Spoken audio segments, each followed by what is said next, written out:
Hello साथियों, स्वागत है आपका हमारे इस आत्मकथा परिवार में। परमहंस योगानंद जी के द्वारा लिखित पुस्तक एक योगी की आत्मकथा में आज हम लोग अध्याय 20 करेंगे। हमारा अध्याय 20 है हमारा कश्मीर ना जाना। पिताजी, मैं अपने गुरुदेव और 4 साथियों को हिमालय की तलहटी वाले क्षेत्र में ले जाना चाहता हूँ। क्या आप कश्मीर तक के 6 ट्रेन के पास और यात्रा का खर्चा दे सकते हैं?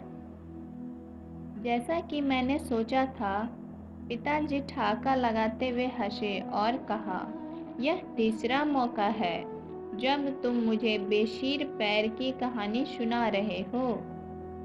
क्या तुमने इसी तरह की प्रार्थना मुझसे पिछले वर्ष नहीं की थी?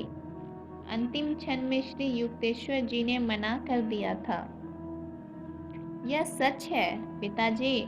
मुझे पता नहीं क्यों गुरुदेव मुझे कश्मीर के बारे में पक्का वचन नहीं दे पाते। इस बार मैं कहूँगा कि मैंने टिकट ले लिया है तो मुझे लगता है कि वे इस यात्रा के लिए मान जाएंगे। फिलहाल के लिए पिताजी आश्वासन नहीं देते थे। फिर भी अगले दिन उन्होंने मुझे 6 टिकट और 10 रुपये की एक गड्डी दी। मुझे नहीं लगता कि तुम्हारी काल्पनिक यात्रा के लिए इन सहारों की आवश्यकता होगी।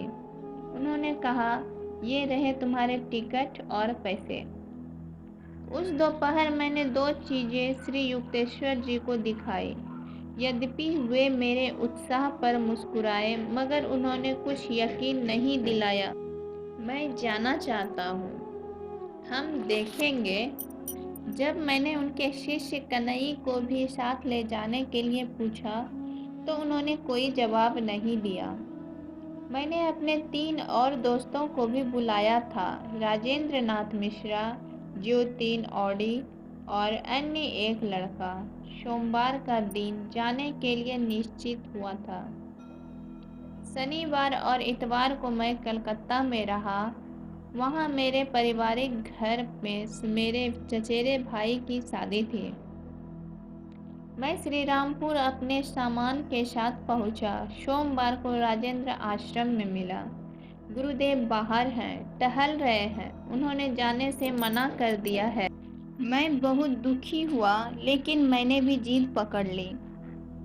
मैं अपने पिताजी को तीसरा मौका अपनी हंसी उड़ाने के लिए नहीं दे सकता। चलो हम सब चलते हैं। राजेंद्र तैयार हो गया। मैं कन्हई नौकर को ढूंढने गया। मुझे पता था वह गुरुदेव के बिना कहीं नहीं जाएगा। मेरा सामान देखने के लिए हमें किसी की ज़रूरत थी। मैंने बिहारी के बारे में सोचा, जो पहले मेरे पारिवारिक घर में काम करता था और जिसे अब श्रीरामपुर के स्कूल मास्टर ने रखा हुआ था। जब मैं तेजी से जा रहा था, श्रीरामपुर कोर्ट रूम के पास क्रिश्चियन चर्च में मुझे गुरुदेव मिले। तुम कहाँ जा रहे हो? श्री युक्तेश्वर जी ने गंभीर स्वर में पूछा। महाशय, मैंने सुना कि आप और कन्हई उस यात्रा में नहीं जा रहे हैं जिसकी योजना हम बना रहे थे। मैं बिहारी को ढूंढ रहा हूँ। आपको याद होगा कि पिछले बार कश्मीर जाने के लिए वह कितना उत्सुक था। यहाँ तक कि उसने बिना पैसे के अपनी सेवा देने का प्रस्ताव दिया था। मुझे याद है, फिर भी मुझे नहीं लगता कि बिहारी जाने के लिए तैयार होगा। मैं परेशान हो गया। वह उत्सुकता से इस मौके का इंतजार कर रहा था। मेरे गुरुदेव चुपचाप टहलने लगे। मैं शीघ्र ही स्कूल मास्टर के घर गया। बिहारी बरामदे में था।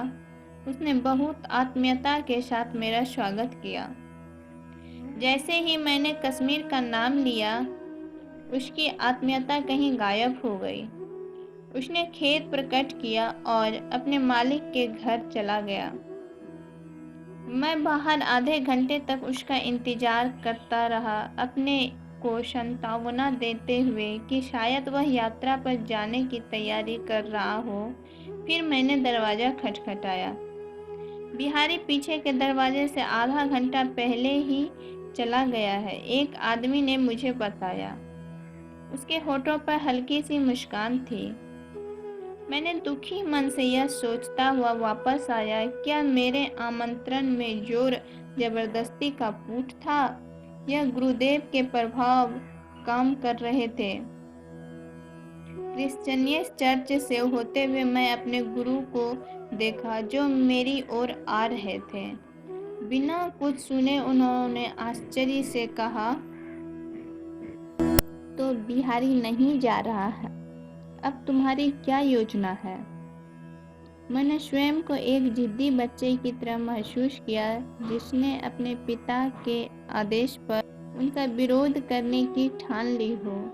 गुरुजी, मैं अपने चाचा को अपने नौकर लालधारी को देने के लिए कहूँगा।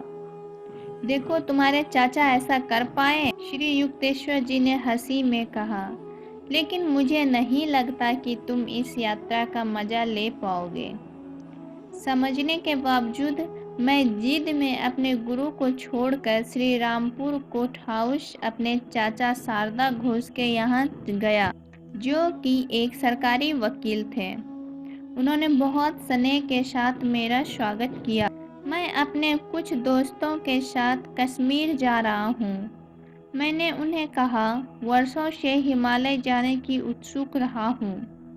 मुकुंद, मुझे इसकी प्रसन्नता है। क्या मैं तुम्हारे लिए कुछ कर सकता हूँ जिससे तुम्हारी यात्रा आरामदायक रहे। इन शब्दों से मुझ में उत्साह जगा।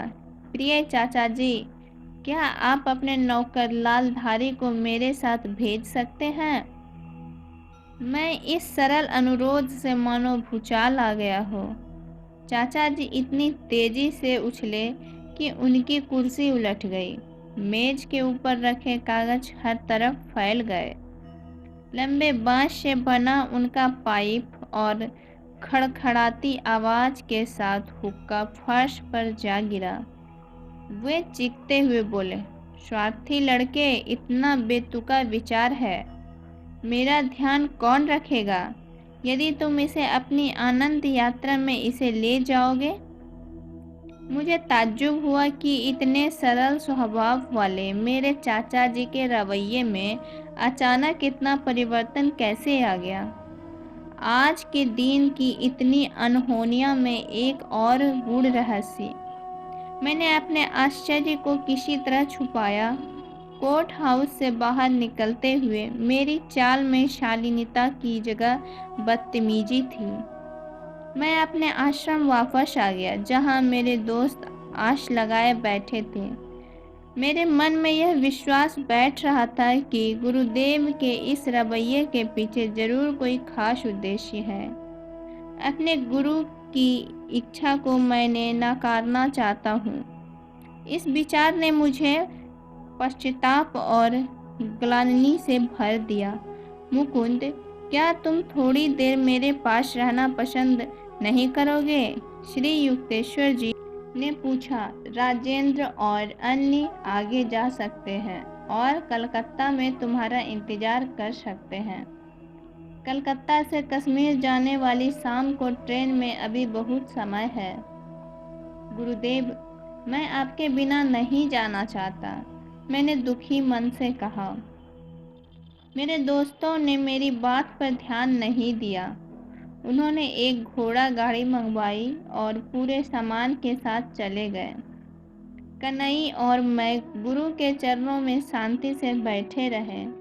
आधे घंटे की पूर्ण शांति के बाद गुरुदेव उठे और ने पूछा, राजेंद्र और अन्य आगे जा सकते हैं और कलकत्ता में तुम्हारा इंतजार कर सकते हैं। कलकत्ता से कश्मीर जाने वाली शाम की ट्रेन में अभी बहुत समय है।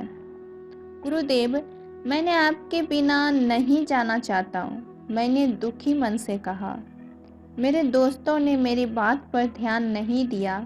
उन्होंने एक घोड़ा गाड़ी मंगवाई और पूरे सामान के साथ चले गए। कन्हई और मैं गुरु के चरणों में शांति से बैठे रहे। आधे घंटे की पूर्ण शांति के बाद गुरुदेव उठे और दूसरे मंजिल के खाने वाले बरामदे में गए। कन्हई, कृपा करके मुकुंद को खाना दे दो, इसकी ट्रेन शीघ्र ही छूटने वाली है। अपने कंबल के बिछौने से मैं खड़ा हुआ। अचानक ही भयंकर मिचली के साथ मेरे पेट में तीखे मरोड़ उठने लगे। पेट में दर्द इतना तीखा था जैसे मुझे किसी ने भयंकर नर्क में फेंक दिया हो। अपने गुरु की ओर जाते हुए मैं उनके आगे गिर पड़ा। मेरे अंदर एशियाटिक कालरा के सभी लक्षण प्रकट हो गए थे। श्री युक्तेश्वर जी और कन्हई मुझे बैठक में ले गए। दर्द की तीव्र पीड़ा से तड़पते हुए मैं रोया। गुरुदेव, अपना जीवन मैं आपको सौंपता हूँ, क्योंकि मुझे लगा कि जीवन मेरे शरीर से बहुत तेजी से निकला जा रहा है। श्री युक्तेश्वर जी ने मेरा सिर अपनी गोद में रखा, मेरे माथे को बहुत सहजता से सहलाते हुए बोला, अब तुम्हें पता चला कि क्या होता है अगर तुम स्टेशन पर अपने दोस्तों के साथ होते। उन्होंने कहा, मुझे तुम्हारी इस तरह से देखभाल करनी पड़ी क्योंकि तुमने अपनी यात्रा के लिए मेरे विचार पर संदेह किया। मैं आखिर सब समझ गया। सिद्ध पुरुष कभी कभी ही शायद अपनी शक्तियों को खोलकर दिखाना पसंद करते हैं। एक आम देखने वाले को पूरे दिन होने वाली घटनाएं सामान्य लगती हैं। मेरे गुरु का हस्तक्षेप इतना सूक्ष्म था कि किसी को उस पर संदेह नहीं होता। उन्होंने अपनी इच्छा शक्ति को बिहारी और शारदा चाची के माध्यम से कार्यान्वित किया था। वह इस तरीके से कि मेरे अलावा सभी को वह स्थिति एकदम सामान्य लगी। श्री युक्तेश्वर जी कभी भी अपने सामाजिक दायित्व को निभाने में चूकते नहीं थे। उन्होंने कन्हई को डॉक्टर को लाने के लिए और मेरे चाचा जी को सूचित करने के लिए कहा। गुरुदेव, मैंने विरोध करते हुए कहा, आप ही मुझे ठीक कर सकते हैं। मेरी स्थिति डॉक्टर के हाथों से निकल चुकी है। मेरे बच्चे, दिव्य दया तुम्हारी रक्षा कर रही है। डॉक्टर की तुम चिंता मत करो, वह तुम्हें इस स्थिति में नहीं देखेगा। तुम पहले ही ठीक हो चुके हो। मेरे गुरु ने इन शब्दों को कहते ही मेरे शरीर में होने वाली तीव्र वेदना खत्म हो गई। मैं किसी तरह से बैठ गया। डॉक्टर आया। उसने बहुत ध्यान से मेरा मुआयना किया और कहा, ऐसा लगता है कि आप बहुत पीड़ा से गुजर चुके हैं। मैं कुछ नमूने परीक्षण के लिए ले जाऊंगा। अगली सुबह चिकित्सक जल्दी आया। मैं अच्छा अनुभव कर रहा था और आराम से कुर्सी पर बैठा हुआ था। अच्छा, तो तुम यहाँ हो? मुस्कुराते हुए और गप्पे मारते जैसे कि तुम्हारे पास मृत्यु फटक ही नहीं थी। उसने मेरे हाथ को थपथपाते हुए कहा, मुझे तुम्हारे जीवित रहने की उम्मीद नहीं थी। जब मुझे तुम्हारे परीक्षण के लिए एशियाटिक कालरा यानी हैजा के होने का पता चला। तुम भाग्यशाली हो नौजवान। तुम्हारे पास ऐसे गुरु हैं जिनके पास दिव्य उपचार शक्ति है। मुझे इस बात का पूरा विश्वास है। मैं उनसे पूरी तरह सहमत था। जब डॉक्टर वापस जाने की तैयारी कर रहा था, राजेंद्र और ऑडी दरवाजे पर पहुंचे। उनके चेहरे पर क्रोध की जगह अब सहानुभूति ने ले ली थी। जब उन्होंने डॉक्टर को देखा, फिर मुझ पर अपनी भड़ास निकाली। हम बहुत नाराज थे जब तुम कलकत्ता स्टेशन पर नहीं पहुंचे, जैसा कि पहले से तय किया गया था। क्या तुम बीमार थे?